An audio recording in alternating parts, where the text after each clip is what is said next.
to protect and maintain the integrity of the system and to ensure that strict confidentiality is always observed.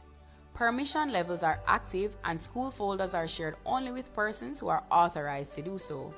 The system will be monitored on a regular basis to ensure relevance and uptake. On the resource page, you can find a variety of materials to assist you in carrying out your role as school members. Other information will be provided on a timely basis to assist the schools and institutions in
I'm a proud father of 6. Away from my 6, I have 120 at school that my last daughter attended. Education to me is the key goal in life.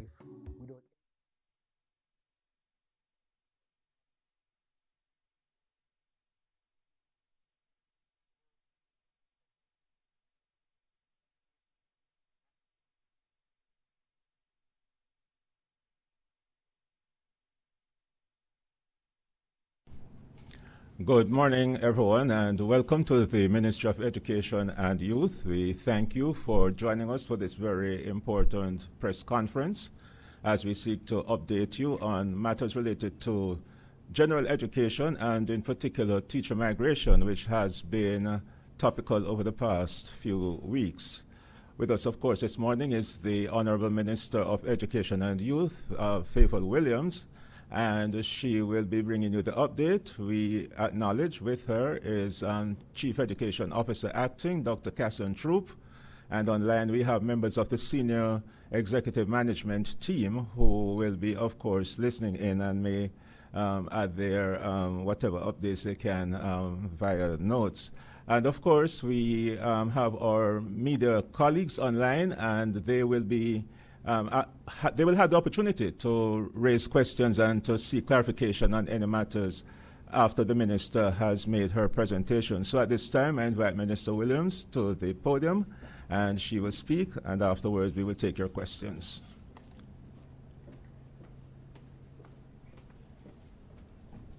Thank you, Mr. Steer. Good morning, everyone.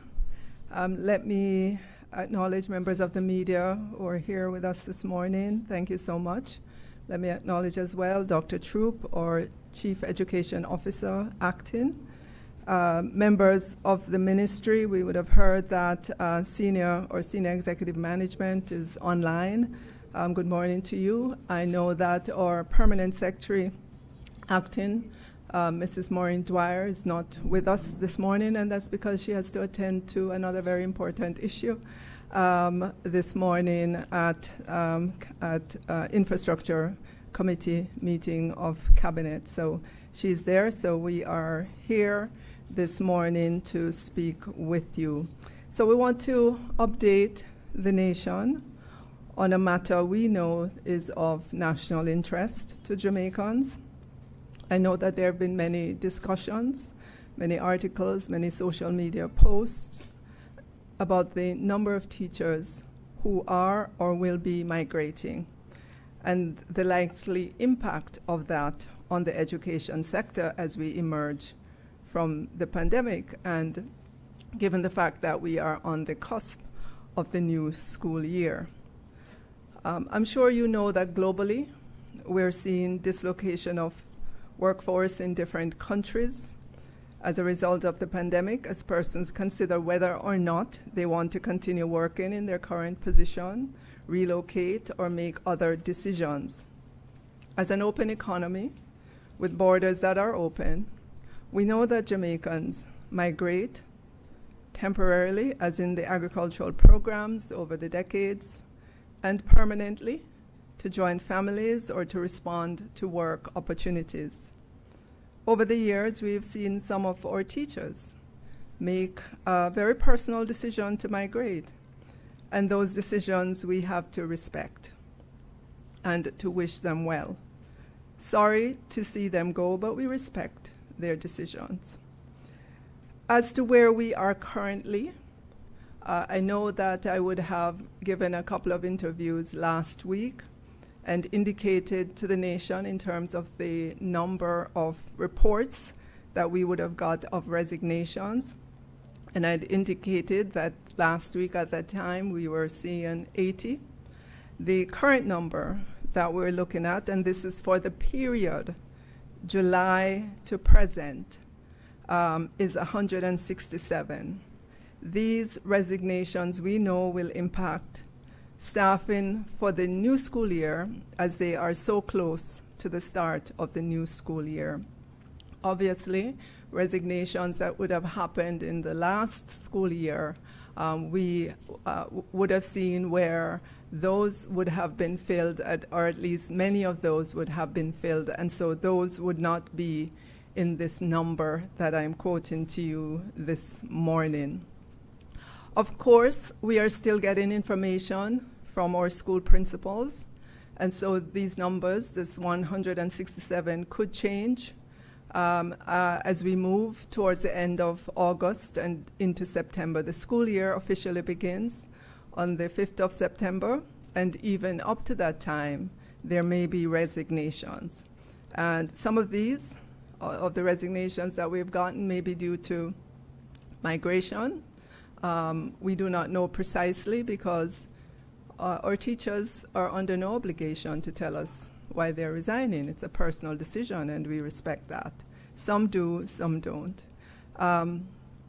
And so we know that resignations are for a number of different reasons. But I also know that there are teachers who would have left. At least I know one example of a high school who've indicated, I think maybe one or two teachers who would have left, and they've gone to private schools here in Jamaica. So they've changed schools, left the public sector to the private sector, and so on. So I'm saying that because there are many reasons for resignations of persons. There are many reasons for resignations among our teachers. Having said all of that, I do want to really thank our teachers, our principals, our administrators, our parents for their steadfastness and the work that they would have done over the past 2 school years as we managed through the pandemic. As everyone knows, it is widely acknowledged that our education sector has been hardest hit. Our response has been to utilize the virtual space, to have tablets, laptops, and other devices in the hands of our teachers and students, to pay for connectivity of our teachers during the worst of the pandemic, to have a national learning management system that our teachers and students could meet in the virtual space, first ever in Jamaica. I know it was not easy, but our teachers labored on, and for that we are grateful. Today we're using this medium to acknowledge the staffing challenges that some of our school leaders would have reported as a result of the resignation of some of our teachers, and the short supply of teachers in some of the subject areas taught at the secondary level. As our school boards pivot to respond to these challenges efficiently, I want to itemize some of the responses from the Ministry of Education and Youth to help our principals and our school boards as they prepare for the new school year. So let me give Jamaicans a sense of who are the new pool of teachers and what are their specializations. So we would have gotten figures that says there are 964 specialist teachers who have just completed their program of study, and may be available for employment in the government teaching service. Contact can be made with the heads of teacher training institutions, and I know that many of our principals would have already made that contact. And looking at our 2022 teacher training graduates by specialization, I see accounting major with business, I see biology, education double major, I see chemistry teachers coming out, computer science, a double major, computer science with business education, computer science with mathematics. I see 111 early childhood education teachers. We have some 29 English double majors, 20 English language and literature. We have 140 mathematics double major, and we're seeing others with double major in maths with business education and so forth. We have some physical education teachers as well, netball and cricket, netball and football, netball and hockey. We're seeing primary education teachers, 259 of those. We're seeing social studies, Spanish major with English, Spanish major with French, for a total of 964 teachers with specialization who would have graduated from our teacher education institutions this year. And I'm sure many of those will be taking up appointments in our schools. Additionally, I just want to point out that included in the 964 would be 121 teachers who are on the Ministry of Education and Youth Special Scholarship Program. They would have graduated from our teacher training institutions, also expected to take up their position in the teaching force in September of this upcoming school year. These teachers on this special scholarship program are bonded for a period of 5 years, and among them are 67 mathematics teachers, 32 teachers of physics and chemistry, and 17 with industrial education specialization. We also have teachers coming out of the Teachers on the Build Out or Science Teachers Program Boost. We have 10 new graduates specializing in mathematics and science that will enter the system as pre-trained graduate teachers through the Boost program. This is a reverse scholarship partnership program between the University of the West Indies, MONA, and the Ministry of Education and Youth, where the services of the best science students can be accessed while school leaders ensure pedagogical training is provided for these individuals to improve their effectiveness on the job. These teachers, while being compensated for the job of teaching, will receive their annual tuition cost at the end of each year of service, up to 3 years. There are other strategies that we have put together to inform our principals for them to utilize to make it easier to fill those spaces that they have. And we've looked at the voluntary relocation program. During last year and probably the year before, we have been rationalizing our junior high school, the junior high section of the primary and junior high school. So we would have had a number of specialist teachers who would have been retained and are currently deployed in our primary schools as generalist teachers.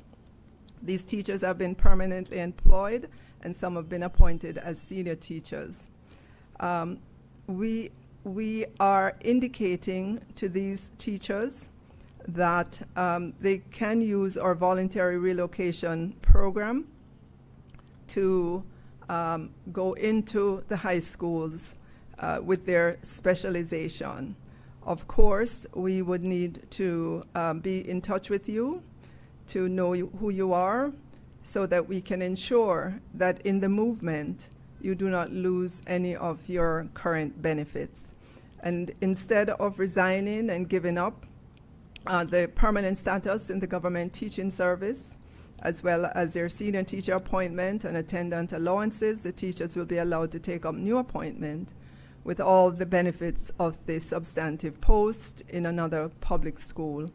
Under this facility, the school board employs the teacher for 1 year of service in a clear vacancy, after which the school board that recruited the teacher may decide to retain the teacher permanently with all the benefits earned intact.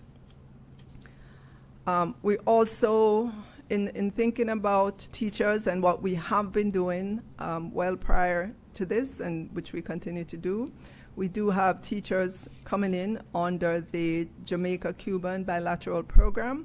We have 70 teachers there. 59 of them are Spanish teachers, 5 in chemistry, 3 in mathematics, and 3 in physics. We have a framework agreement or an MOU with the Cuban government under which we bring in these teachers into our system, which we have been doing now for many years. And of course, we always keep the lines of communication open.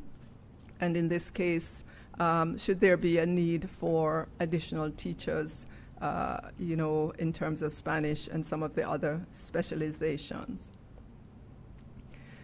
We are also giving our principals pre-approval for the replacement of teachers in clear vacancies and temporary posts funded by the ministry, meaning whereas before they may have had to go through a process of informing us and we getting back to them, they getting back to us, we getting back to them. We are saying we're giving pre-approval for the replacement of teachers in clear vacancies. Obviously, the formal request should still be submitted by each school for the formal response by the regional office, but this will create greater efficiency in the system and reduce the time that it would take in terms of the backing and forth in between the ministry and the teachers. We've also created the facility for school boards to request the extension of teachers who are scheduled to proceed on retirement effective September 1, 2022 and beyond, and have performed well based on their last performance appraisal report to fill areas of specialization at the secondary school level for which there is a short supply of teachers determined by the response to advertisements or reported lack of suitability of respondents by the school boards. Obviously, again, this is a decision that the particular teacher would have to make, but we're just indicating the willingness of the ministry to help to facilitate this. Approval is also granted for school boards to employ teachers using the part-time facility to engage trained individuals who may not be able to commit to a full-time work schedule. And these would include teachers who have retired since January 2018 and beyond and have performed well based on their last performance appraisal report prior to their retirement, and may also be recruited using the part-time facility, meaning up to 20 hours of work to fill areas of specialization at the secondary level for which we have a short supply of teachers, and again, as determined by the response to advertisements or reported lack of suitability of respondents by the school board. We will also continue to allow schools to recruit pre-trained graduates, that is, individuals with at least a first degree in areas of expertise that are in short supply or in the specialization or subject area that the teacher will be required to teach. These teachers should be offered the opportunity to undergo pedagogical training on the job by internal or external stakeholders as part of the professional development portfolio at the school level. And so, in essence, these are university teachers. They have first degree, but not the teaching diploma. And based on the numbers, we believe that there are approximately 200 such persons coming out of UWI, some from UTech and some from NCU. So this can be added to those earlier numbers that we talked about.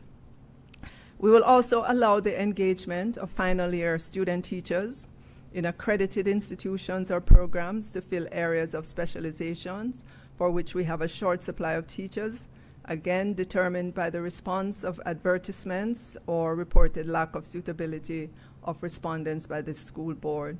These teachers are normally engaged on a temporary basis and paid in the category of a pre-trained teacher.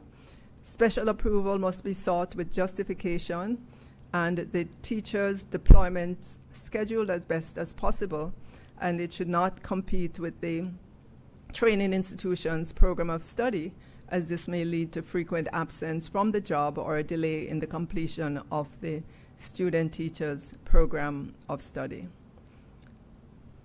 Schools may also use the redeployment of staff to increase the number of teaching sessions of a staff member where the maximum number of sessions were not maximized. And as you may know, a regular teacher has a minimum of 28 sessions, and a session ranges from 35 to 45 minutes. And for a senior teacher, the minimum number of sessions is 22 sessions. So greater efficiency in looking at the number of sessions for each teacher may add a session to a teacher's number of sessions. And when you look across the entire system, we believe that this will create some, one or two teachers at each schools for maybe a total of about 300 teachers. Obviously, our schools as well in operating, they can take the decision to merge smaller classes to reduce teacher demand for a particular subject area. So in our primary schools, and we know we have many small, medium-sized primary schools, you could merge two smaller classes, and I'm sure this is within the normal operations of our schools. Schools may utilize what's called blocked timetable approach, where all of or a subset of the teachers for a subject area are timetabled at the same time to ensure all students are being taught by a trained teacher through regrouping, meaning let's say you have 4 teachers of mathematics in a school and you've lost one, then doing this block timetable will allow you to put more students doing that particular subject area into the class. Yes, it will lead to increased students in the class, but it allows you as a school to ensure that you don't have classes without teachers.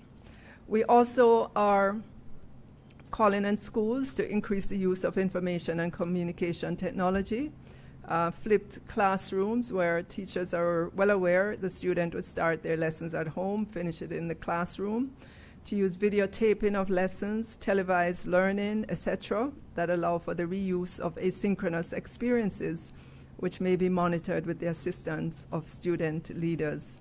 Schools also have access to the suite of live and recorded lessons, which have been created by the ministry through the Public Broadcasting Corporation of Jamaica, or eHome School Network for early childhood, primary and secondary schools, our own the Ministry of Education and Youth YouTube channels, and the educatejamaica.gov.jm platform. Resources will also be made available on the Jamaica Learning Passport, the Ministry of Education and Youth e-resources app, the online pathway to education portal, and through partnerships with online learning partners. We have some 1,214 recorded lessons available for instruction from early childhood all the way to tertiary in our education system. So schools are encouraged to review the resources and ensure that they're used appropriately based on the national standards curriculum. And as I wind down, we're encouraging our school administrators to share their resume database as well with each other to support targeted and efficient recruitment of staff. And we are asking schools to also capitalize on the shared expertise of teachers through the Twinning of Schools program.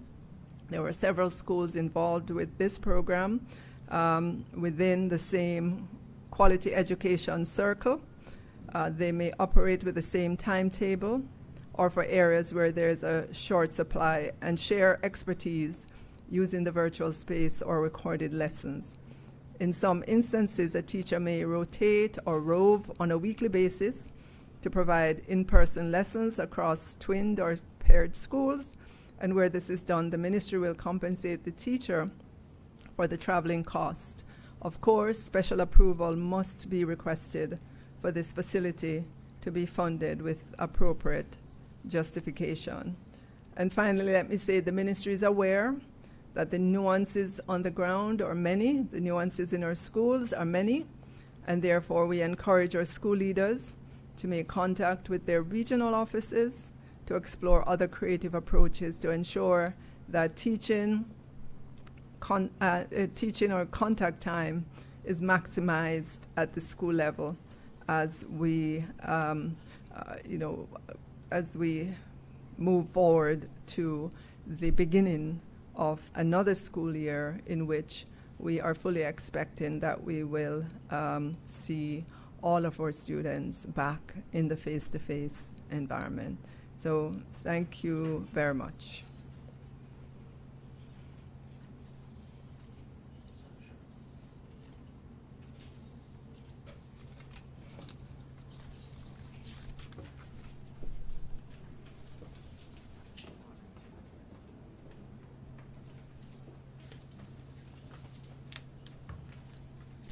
Thank you very much, Minister Williams, and that was a comprehensive report on the state of play in terms of the arrangements that are being put in place to have us ready for the start of the new school year. At this time, we're going to invite our colleagues who are online from the media to pose their questions. As usual, we ask that you indicate by using the raise hand feature. And of course, when you are when you have been identified, then you may indicate which media house you are from, and you can pose your question. So I'm going to ask at this time that you indicate if you have any questions for Minister Williams, and we will be able to accommodate you. Okay, so the first person is Althea Saunders from the Jamaica Observer. Althea, may you go ahead with your question, please? Hi, good morning. Can you hear me? Yes, we can. All right. Minister, the teachers or the JTA has already indicated that the teachers are not pleased with what has been proposed so far in terms of the compensation review. My question is, what does the Ministry of Education and the government really plan to do to encourage teachers to stay in the public school system in Jamaica in terms of salaries, benefits, and the conditions of work? Some specifics. With regards to, are you hearing me? Are you hearing me, Althea? Yes, yes, I Okay, am. so with regards to the compensation review, Althea, as you know, the Ministry of Finance and the Public Service has the sole purview over that. We support the Ministry of Finance and the Public Service in whatever information they request from us in order to adequately do this review. What I do know is that the JTA would have met with the Ministry of Finance and the Public Service last week, and they would have had their own comments over about what they thought of that meeting. Just a quick follow-up. What about conditions of work, Minister? The environment, staff rooms, and so on? All right. So in terms of the infrastructure of our schools, you would have heard, I hope you would have heard me several times talk about the continued need for continued maintenance and for the upgrade of many of our schools. We do that as a matter of course, and I know we're getting ready this week to meet with all our principals across our regions to indicate to them what would have been done, what projects would have been completed in the last school year, what are the projects that are on the table for the next school year. We agree that because we have a database here that was put together by the World Bank and architectural students from UTech. They went out and they looked at all our schools. They did a physical review of our schools, and so we have the database that is ranked to let us know which schools are satisfactory, which schools are not, and which schools are having issues. We have that information. It's going to take time for us to get to all our schools. There are approximately 1,000 schools across Jamaica with varying needs, and I do agree that many of the facilities in our schools for our teachers and our administrators need to be upgraded. I've indicated to the National Education Trust, who manages most of our major infrastructure work, that for major works going on at schools, we have to begin to construct an administrative block for our schools, because after all, our teachers, our administrators, they go to work. It's their workplace. And so I have no quarrel at all with any call for us to upgrade our the staff facilities at school. And we will continue to do that within the constraints of the budgets that we have. But that is something that I've been talking about, and as we continue to maintain and improve our schools, you will begin to see better facilities for our teachers and our administrators. Thank you very much, Minister. And our next question is from Kimon Francis from the RGR Gulina Group. Thanks, Colin. Morning.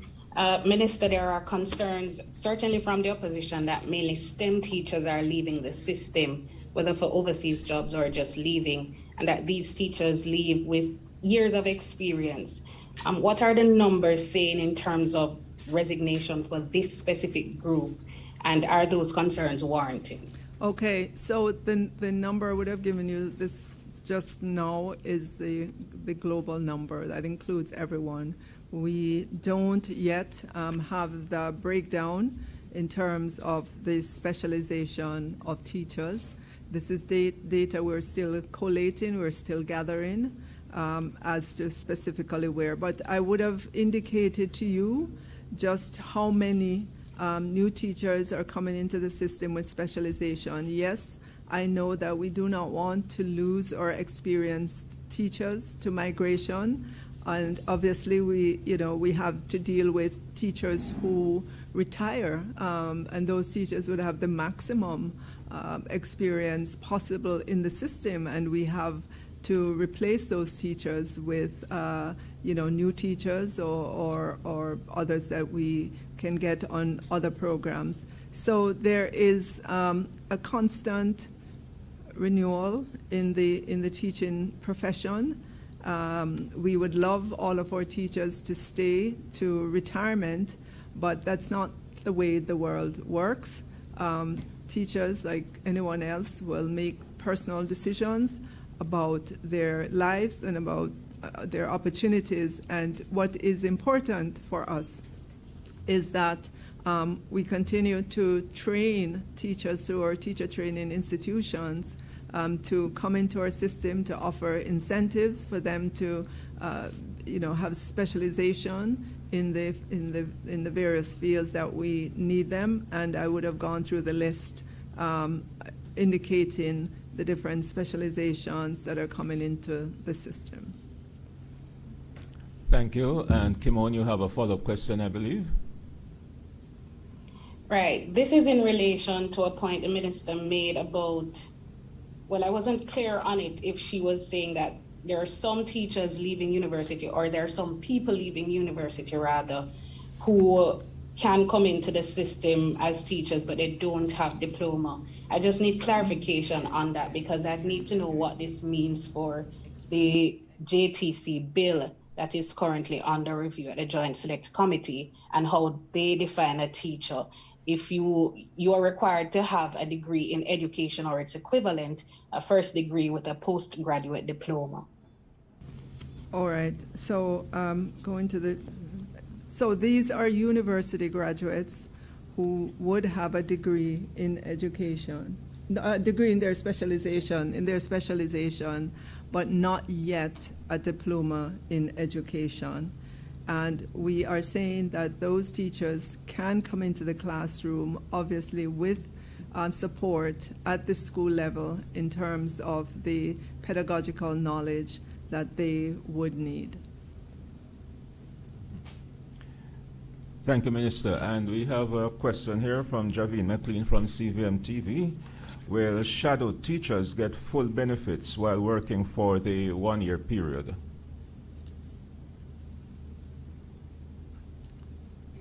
I'm sorry, go ahead, Mr. Steer. Yes. Do you want to repeat the question? The question is, I'm just repeating, will shadow teachers get full benefits while working for the 1-year period? Or I'm going to ask our Chief Education Officer to take that. I know she was on an interview this morning talking about that very topic of shadow teachers. I'll ask her to take that. Thank you very much. Over to you, Dr. Truth. Okay, thank you very much for that question with regards to our shadows. So our shadows, just for clarity, are what we call educational paraprofessionals.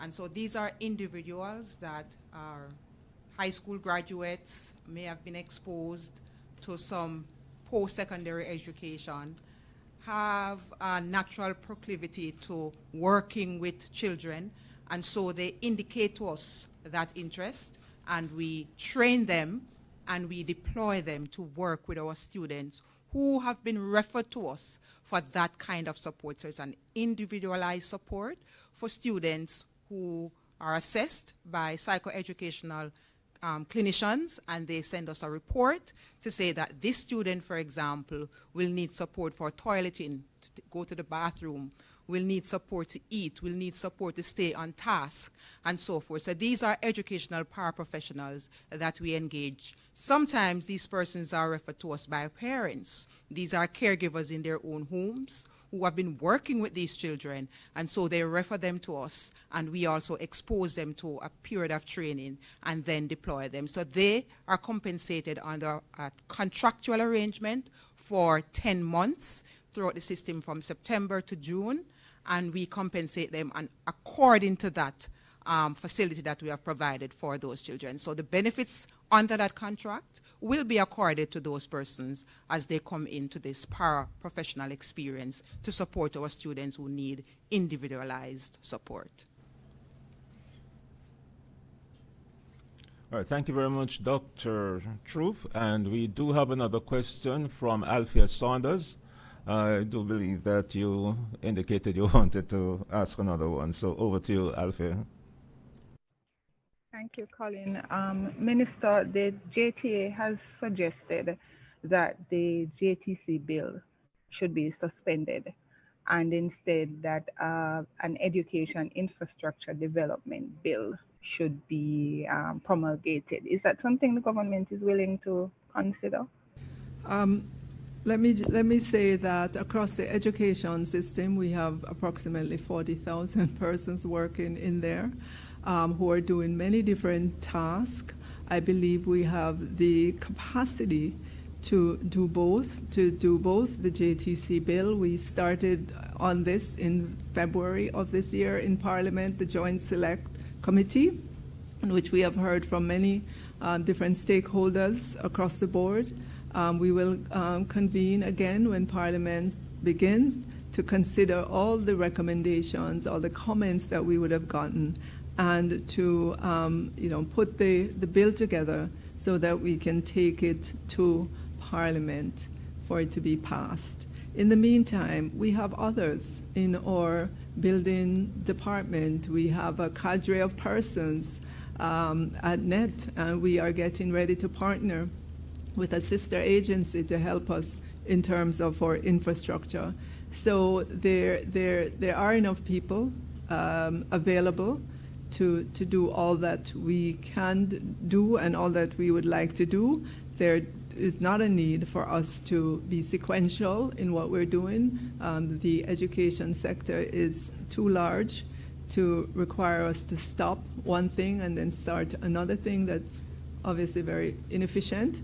But also, I'm just saying we can do both at the same time. We can continue with the JTC Bill in Parliament to get it to a stage where we can take it, pass it, and pass the regulations associated with it and move towards implementation. This is a major recommendation of the Orlando Patterson report.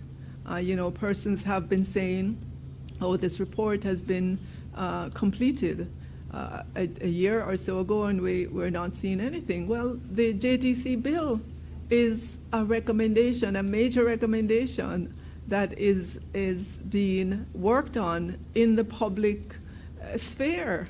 Parliament, we could not have been more public with that recommendation than we are in Parliament.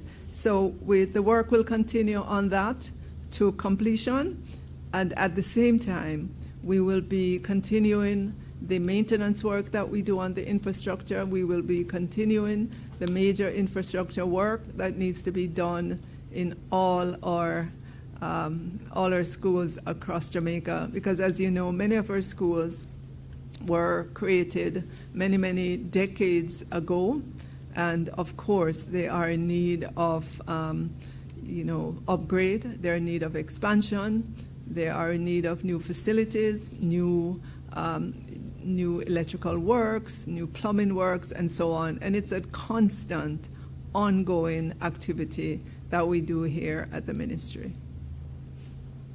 Thanks again, Minister. And Kimon Francis, again, has another question.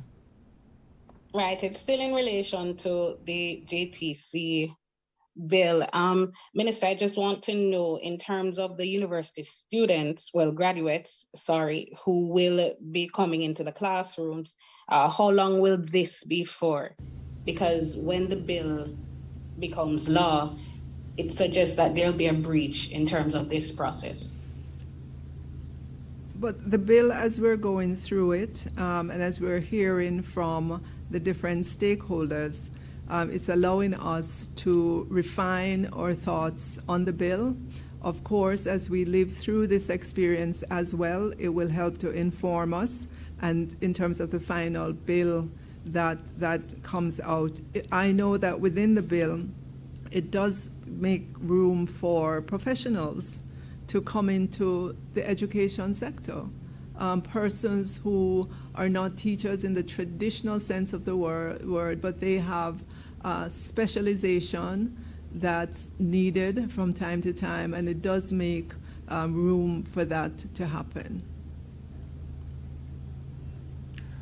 And a question here, Minister, from Mr. McQueen again from CVM. Can you respond to the recent criticisms or comments that the ministry has been a bit lackadaisical in specific response to the migration of teachers? The charges that the ministry has been lackadaisical in dealing with the migration of teachers. Would you care to comment on that? Well, Mr. Steer, or to the person, with that question, you would have heard on this very press briefing here this morning the many initiatives, and some of these initiatives are not new this morning. Some of these initiatives we use every year in the school system to ensure that we deal with any gaps in the teaching force. There are some that are new in terms of giving pre-approvals so that we cut down on the time it takes to get this. We would have outlined how many teachers, new teachers there are coming into the system, our very own special education program. That's not something you put in place today. It was something that would have had to have been in place over some period of time, because it takes 2 or 3 years to get teachers trained.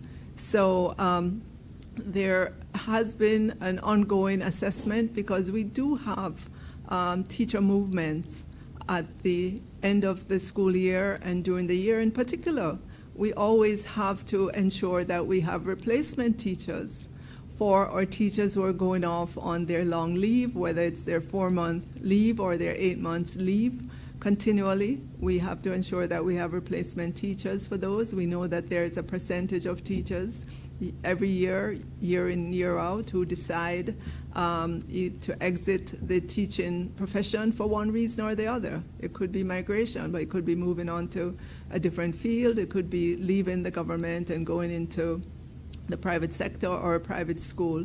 So we do plan for a certain level of attrition. I mean, the teaching profession, like any other profession, has attrition annually. Any profession in Jamaica, anywhere in the world, has attrition that companies, private sector companies plan for, and us in government plan for as well. This morning we would have laid out a number of different options that are available to our school boards or principals in a very public way. Normally we send a bulletin to our teachers. It's not something that we, in the normal course of things, that we would call a press conference around. So the preparation is there and will continue to be there. Maybe it's the first time you're hearing because we're doing the press conference this morning, but the planning continues in education. We have to. It's a large system. There are well over 600,000 students in the system from early childhood through high school. We have approximately 25,000 teachers, so we have to constantly plan for the different eventualities in the system. Thank you very much, Minister. So indeed, the ministry has been anything but lackadaisical. They have been very robust in its response and in its planning, and we thank you for that clarification and answering the question that was posed by Mr. McLean. At this point, there's no indication that we have any other questions, and so I'd like to thank the members of the media for your attending here today and your questions, and we do wish you a very good day. Thank you. Without education.